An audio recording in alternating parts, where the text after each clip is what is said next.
You, you listening right now. Hello, I have a question for you. What is Halloween? Is Halloween a time for kids and laughter and costumes and candy? For some, yes. But there's others. For others, it's terrifying, frightening, bloody, hellish, and all of this is only spoken about in the whispers in the darkest rooms and hidden from you. Strange stories come out all across the country about what really happens on Halloween. My name is Mr. Green, and I'm here to tell you about one such tale, a Halloween's tale. A Halloween's Tale, a game of snakes and apples. Part 1. A man wakes up confused, groggy, and breathing heavily. He tried to get his bearings but realized his world is bathed in darkness.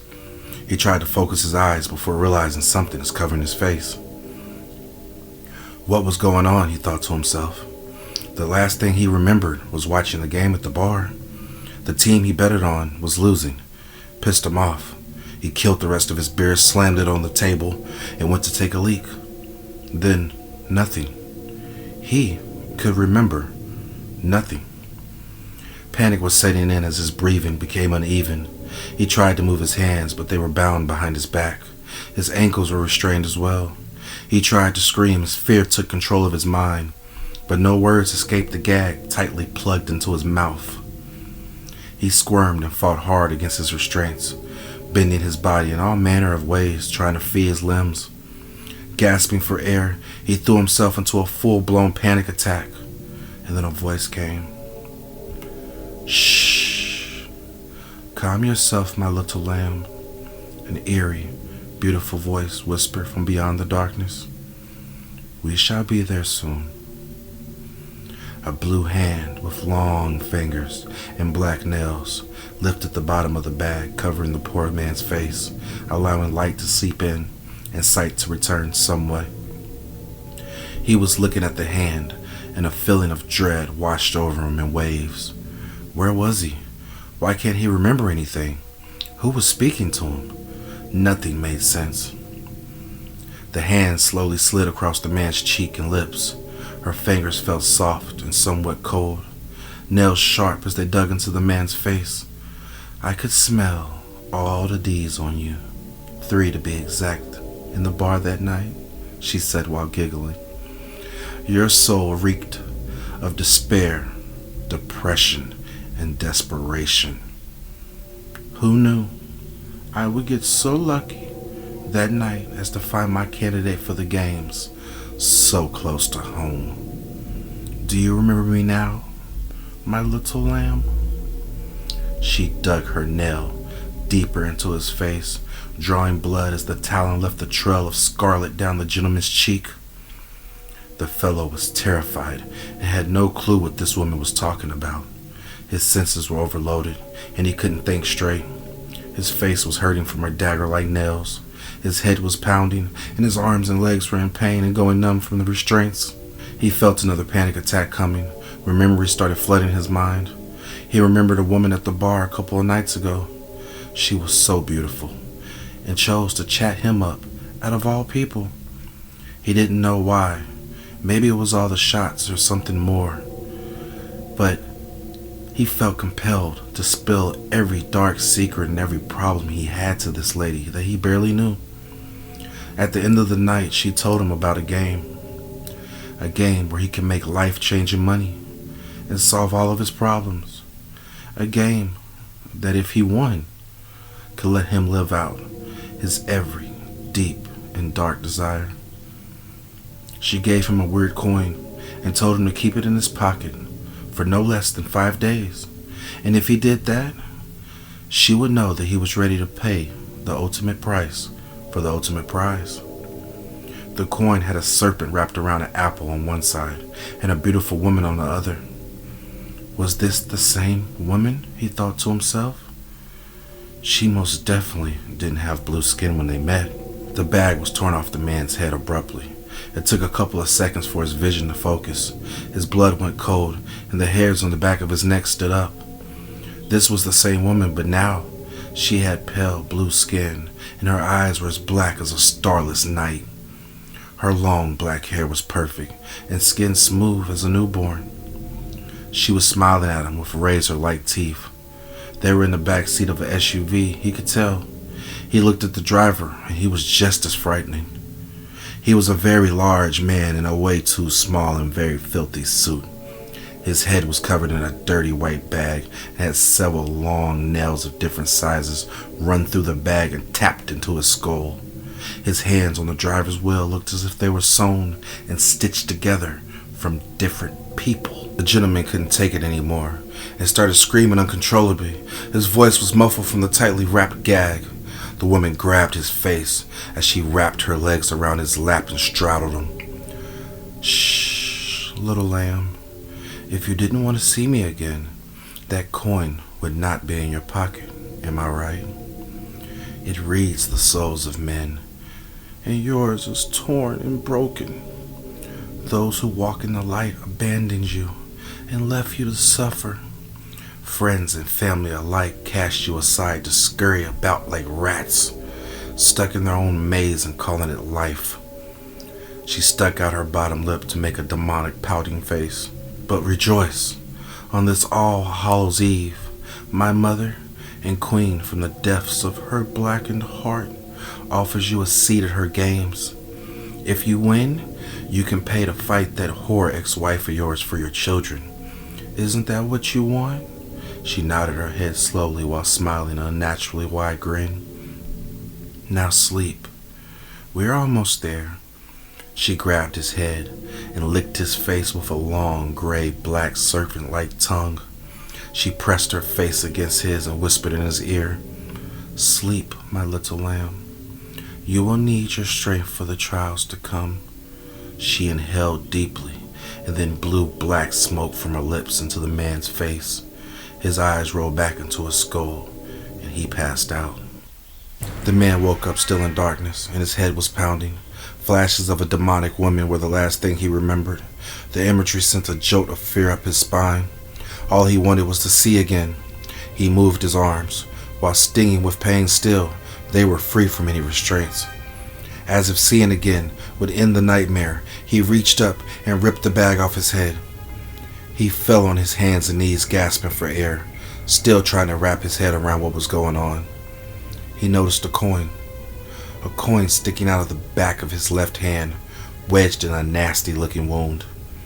As if looking at it brought back into focus the pain for his mind to process. The pain washed over him like a rogue wave, causing him to squeeze his face tight as his body tried to adapt to the constant discomfort. He bit his lip and tried to pull the coin out with his other hand. The scarlet-covered silver started to faint glow red, and black ooze spilled out of the wound, wrapped around the coin, and started wrapping around his arm tightly, squeezing like coils of a snake. The pain was so unbearable, he let go of the coin and watched in horror as he held his hand up to the light and witnessed the shapeless ooze retreated back into the wound. A female voice spoke to him. "Sir, don't touch the coin, and don't try to leave that circle, please." The man looked over and saw a woman staring at him, standing up, back against the wall, on her own circle. He got to his feet and looked down as he shuffled his feet around to get a better look at the emblem he was standing on. It was a weird symbol he didn't recognize, and the same snake and apple symbol that was on the coin now lodged in his hand. He looked at the woman again. She was short and skinny, with messy brown hair and gray eyes. She was wearing leggings with no shoes and a tank top, giving her the look as if she was ready for bed. In her left hand, a coin embedded into her flesh, same as him. He cleared his throat and spoke. He had a deep voice. "What happens if you leave this emblem?" The woman stared at him and then nodded to the far corner of the room. Her eyes turned big and full of fear. The man followed her eyes to a disturbing scene. The body of a woman lay broken and twisted, as black coils of ooze tightly slithered around her corpse as if it was alive. The black ropes of God knows what had squeezed hard enough to snap her head backwards, leaving her staring at the ceiling, eyes bugged out and mouth wide open. The rest of her mangled body lay chest down on the ground.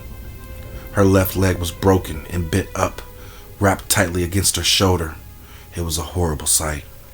You were still knocked out," the woman spoke quietly, her eyes puffy from crying and voice cracking. "I watched it happen to her when she stepped off the emblem." The man nodded. He was a black man who stood about 6'2", and his physique looked as if he went to the gym regularly. He was bald, with serious eyes and a thick beard. The woman thought to herself that if he was cool, maybe, just maybe, he could help her escape this nightmare. "My name is Hannah, by the way." The large man stopped looking around the room and looked at her. "Lex," he said with a nod. Lex, got it." She sounded like striking up conversation helped her relax, if only a little. "The room we're in looks about maybe 18th century, maybe older. I can tell by the high ceilings. This is a rather large house." "Oh yeah?" Lex said. "How you know that?" "I'm an appraiser. It's my job," she said softly. Lex nodded and continued looking around the room. The whole room and the floors were stone. Creepy pictures of all shapes and sizes cluttered the walls. One had a woman with horns talking casually to another woman, while that woman was eating a person with a fork and a knife on a dining room table. Another picture showed kids holding hands in suits and dresses, but all the children were missing their heads. There were 3 emblems on the ground, each on a different side of the room, making a triangle around an altar full of candles at the feet of a life-size statue of a young girl with wings and small horns. She was holding a large disc in her hands with symbols on it and a giant clock-like hand. "Where the fuck are we?" Lex said under his breath. "Lex?" Hannah called his name softly. He looked at her, but said nothing. "Do you have your phone by any chance?" Lex never thought about it and patted his pockets and shook his head. "Do you remember how you got here?" she asked, as if she really didn't want to know the answer. "A woman who looked like something out of a horror movie." He spoke as if he wasn't sure he believed it himself. Hannah sat on the floor and put her knees in her chest and wrapped them with her arms tightly before speaking. "Oh God, I was hoping I was dreaming. I fell asleep on the couch watching Netflix, and I heard the creepiest voice calling my name, telling me to wake up. So I opened my eyes, and a lady with blue skin and black eyes was hovering inches from my face." Hannah started crying. "I couldn't move. All I could do was stare into her empty eyes."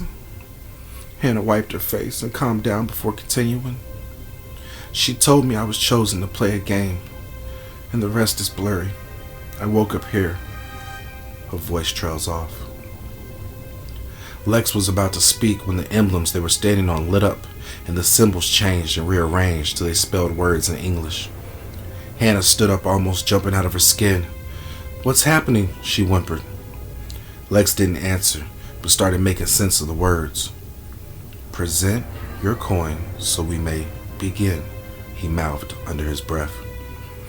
The man stared at the coin stuck in the back of his hand, confused as the message or what to do next. Across the room, the black ropes of muck that was twisted around the corpse retreated as the coin glowed brightly in its dead, mangled arm.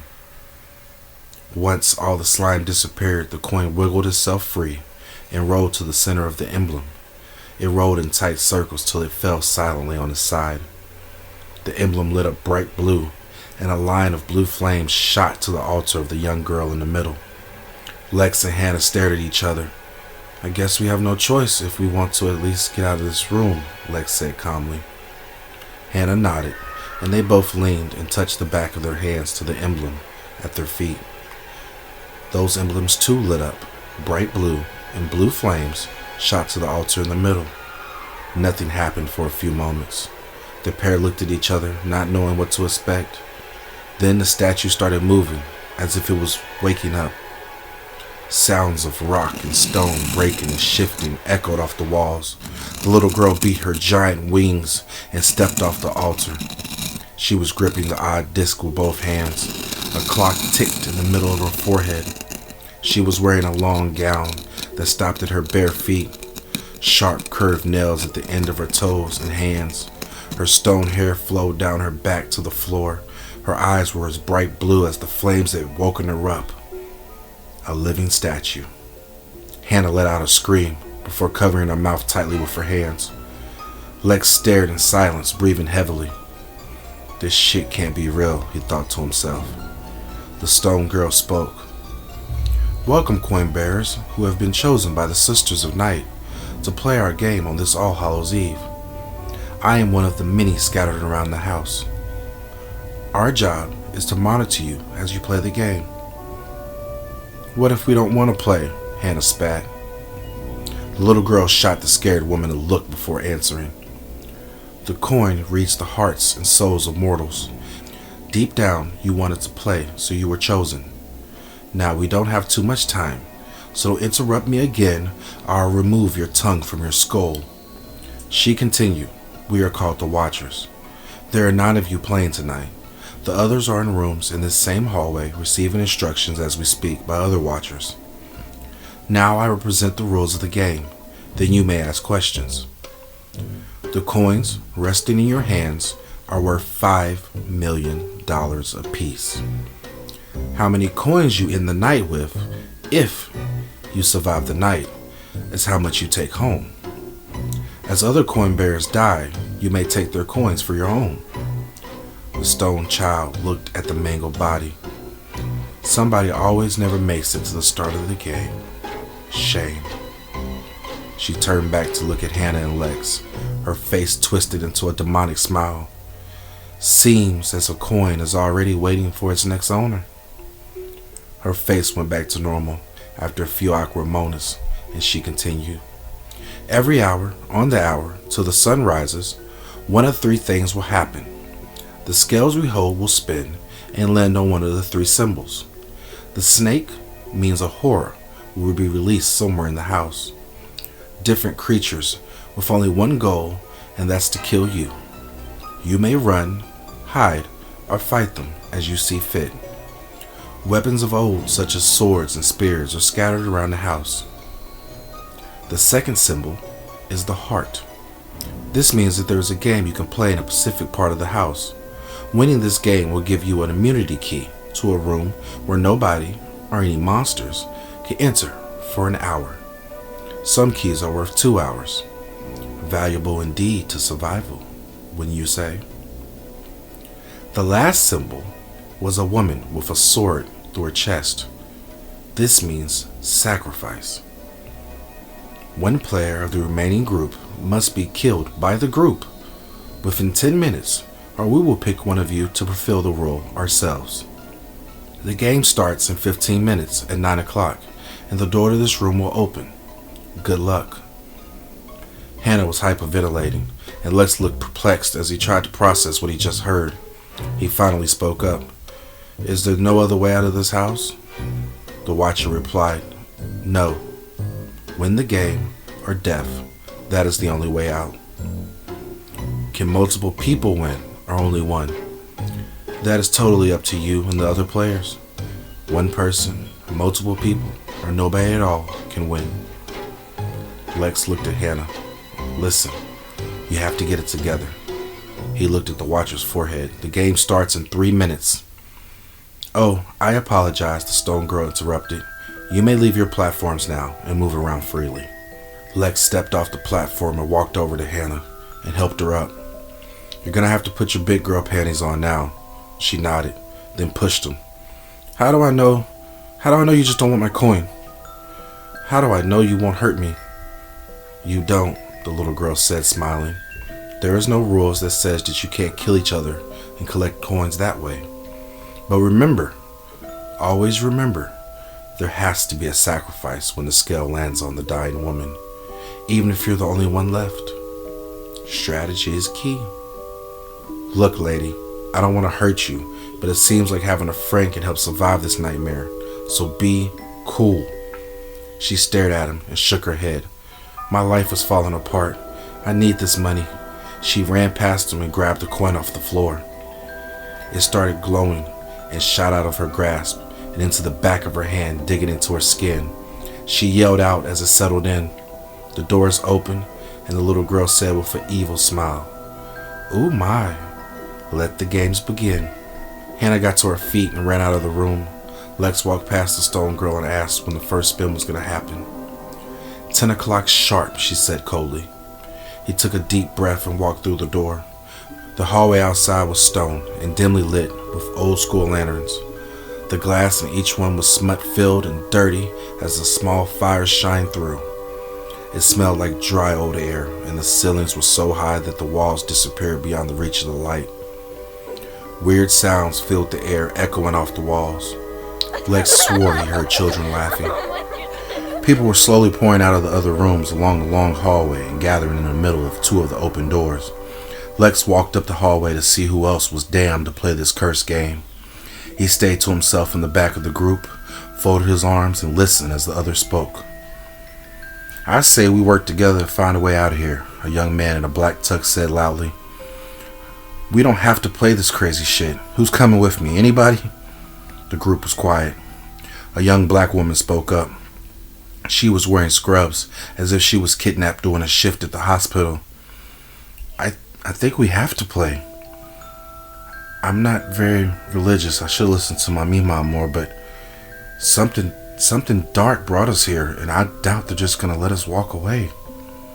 "I agree," an older looking man said. He had a full gray ponytail, shoulder length, unkempt beard, and was wearing an old BDU pants and a tank top. A vet, Lex thought. He himself was a former ranger who could spot a vet out of a crowd anywhere. "Call me old, but I can feel the evil in this place in my bones. Ain't nobody just waltzing out of here. But you free to do whatever you like with your own life, youngin'." "Well, I say the first thing we do is get out of this creepy-ass claustrophobic hallway, please." The person who spoke up last was a young Asian man with his hood up. "Agreed. Good idea. And let's go," could be heard in the group. Hannah went to the young man in the tux. "If you want to find a way out, I'll go with you." He smiled and said, "Sure," happy somebody wanted to do his idea and try to escape. "Anybody else?" Hannah asked, looking around. "I think we'd all be a little bit more talkative if we can get out of this damned hallway first," Lex said in a deep voice that made most people turn around. Hannah had just said she needed the money and took the other coin. "Now you want to leave?" he thought to himself. The psychological games were starting. He walked past the group and grabbed a lantern off the wall and took off down the hallway. The group looked at each other and followed. Some grabbed lanterns off the wall of their own. The hallways were narrow and doors lined each side, 20 to 30 feet apart. Members of the group tried to open different doors while walking. Each and every last one was locked. Strange noises could be heard from behind some of the doors. Scratching and clawing, knocking. After what seemed like 15 minutes of walking down corridors, one opened up to a huge living space that was well lit. The room was huge, with several large black chandeliers hung from the roof, swaying. There were 3 long tables that stretched the length of the room with rows of seats on either side and a grand stage at the end. "Water," the black girl yelled out. Sure enough, there was an unopened case of water at the end of every table. She ripped the case open and opened a bottle and started gulping it down. "Whoa, can we trust that?" the Asian guy said. The black girl wiped her mouth and shrugged her shoulders. Too late for caution. "My name is Tammy," and offered the man a bottle of water. "My name is Blair," she said. "Oh, shit, I couldn't tell," Tammy said, embarrassed. "Kinda the whole point of me dressing this way?" Blair said, smiling. Lex was standing off by himself, people watching, when the older vet walked up drinking water. He offered Lex a bottle, which he took. "Thanks. The name's Max." The giant man nodded back. "I could tell when the military took its paws and shaped a man's life. How many years they suck out of you?" Lex smiled and took a drink. 12 years. Rangers. Damn, Max said. I was a pilot myself 20 years. Who fucking raw? Lex giggled. Who fucking raw, man? What kind of shit did we get ourselves into? One moment, I had just paid a young lady for a company, and while we were having a nice old time, she was doing her thing on top. She changed into a demon, or a monster, and told me I was gonna go play a game. Woke up here, butt-ass naked, with my clothes folded beside me. Max finished his story, rubbing his face, slightly embarrassed. Shit, Lex said, shaking his head. Can't trust these hoes. The young man chuckled. Amen to that, brother. Amen to that, Max echoed. The vet stared at the coin wedged in his hand, enchanted by it. God damn. 5 million per coin? I don't know if this is some kind of twisted game show and the cameras are hidden. Or he paused. Or the things that scare kids at night are real. Just then, children-like laughter could be heard from above the man in the rafters. Lex held his lantern high over his head, scanning the darkness for movement. He caught a glimpse of what looked like a wing. He looked at Max. Oh, make no mistake, this is real. And I have a feeling what we're going to see tonight will be far worse than what kids think are under their beds. All of a sudden, a loud bang happened in the room as a lady swung 2 doors at the end of the room open and screamed for help. Somebody, anybody, help me, please. Lex and Max took off to see what was going on. The rest of the room all converged on the young lady. Are you okay? The man in the tux asked. The young lady was tall and skinny with blonde short hair and green eyes. Piercings lined her ears and she wore baggy black shirt and baggy back pants. Her black mascara was running down her face as she was crying. He's gonna kill her, she managed to choke out while sobbing. Out of nowhere, a loud scream echoed off the walls of the room that gave everyone pause. The fellows in the room looked at each other in agreed silence to go check it out. They made their way over to the double doors. The ladies left in the ballroom tried to comfort the girl and calm her down. Shh, Tammy said, rubbing her back. Calm down. What's your name? Jessie, the woman mumbled between whimpers. Okay, Jessie, what happened? Well, we 3 were all in the same room, you know. So me and the other girl thought we could trust him. He said we should stick together, so we did. He found the kitchen in the back and said, let's go see if we can find food or maybe, knives for protection or whatever. She stopped. She grabbed Blair's shirt and looked her in her eyes. He just wants our fucking coins. The men walked into the kitchen, Lex in front with Max behind him and the wedding guy peeping over Max's shoulder. They all held lanterns high over their heads as they creeped through the room. The walls were lined with deer, cows, and dogs, and even a bear hanging upside down, letting the blood drain in the buckets. Some were missing different limbs. Some were missing their heads or half their bodies. Flies choked the room in thick living clouds. The young man in the suit choked on the sights and smells as he fanned the flies out of his face. He finally bent over and started dry heaving. Huh. Bitch made, the old vet sounded off while laughing. Might as well give me your coin now, punk. Fuck you, you old goat, the young man spat while catching his breath. The smell is horrible. Lex turned around and put a finger to his lips to tell the others to be quiet. He pointed in the direction of sounds that were coming up ahead, near some old-looking cast iron stoves and ovens. Dirty knives, crusted over with blood, hung from hooks swaying. When Lex got close to the stove, his eyes widened. A young man was sawing at the wrist of a young lady who looked beaten half to death. She was a plump woman, and her face was blackened and blue. She was clearly beaten unconscious. He was sawing away, humming a song, with Lex flashed a light in his face. The man looked up. He was wearing an orange prison suit.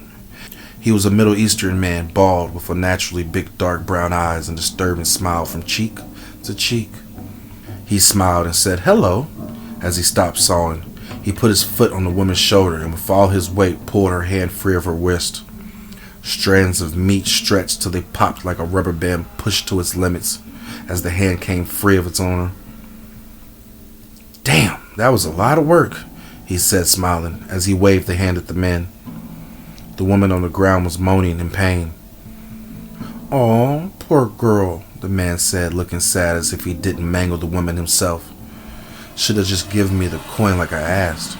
He knelt down and drove a knife into her eye socket, killing her on impact. The guy in the tux puked this time and said, "What the fuck is wrong with this guy?" The man kept smiling and turned the hand over and slowly plucked the coin free. It glowed in his fingers and slipped from his grasp and floated in midair, if only for a few seconds before shooting into the back of his own hand, digging itself in a fresh wound and settling. The man shouted out, "Fuck me," as the coin settled in. "Whew, that hurts, but it feels so good, you know?" He stood up straight and cracked his neck from left to right. "This mofo ain't right," Max said. "His eyes are dead like nobody's home. I say we kill the motherfucker now." He grabbed 2 knives off of hooks and tossed one to Lex. "I was thinking the same damn thing," Lex said agreeingly. "What's wrong, my friends? We're here to play a game. I don't understand why you care about this fat bitch." He kicked the body. "Somebody has to lose for others to get rich. I mean, why are you so mad?" He pulled a second long bloody knife out of his pants and pointed it at him. Lex and Max creeped forward to deal with the crazed man. The guy in the tux screamed and took off running down the hallway. Everybody turned around to see what made him take off. Lex and Max shined their lights to find the biggest man they had both ever seen standing there in a suit with a bloody apron around his waist. He wore a dirty bag over his head that was secured to his shoulders by long rusted nails that drove into his flesh. He wore a different suit than the one that had been driving the truck earlier tonight. Lex was sure this wasn't the same one. Of the bag to show that his face was multiple faces stitched together. He had a whole functional set of eyes, nose, and mouth on the side of his head. Both sets of mouths opened as he roared at the group so loud and deep they all jumped back. He then grabbed a whole deer off the hook and bit a chunk of raw flesh out of the shoulder before turning and walking off down the hallway, disappearing into the darkness. Giant footsteps echoed off the stone walls. Lex and Max turned back around after the freakish man went on about his business to find the crazy bald man gone. "Shit," Lex said. "He is definitely a problem we're going to have to deal with sooner or later." "Agreed," Max said. "Let's go warn the others." They took off walking back down the hallway. "You know," Max said, "he has a point." "A fucking point?" Lex said as they walked. "Yeah. Shit, man, any way you cut it, people are gonna die tonight." "You're wearing $5 million in your hand." Max spit on the ground as he walked.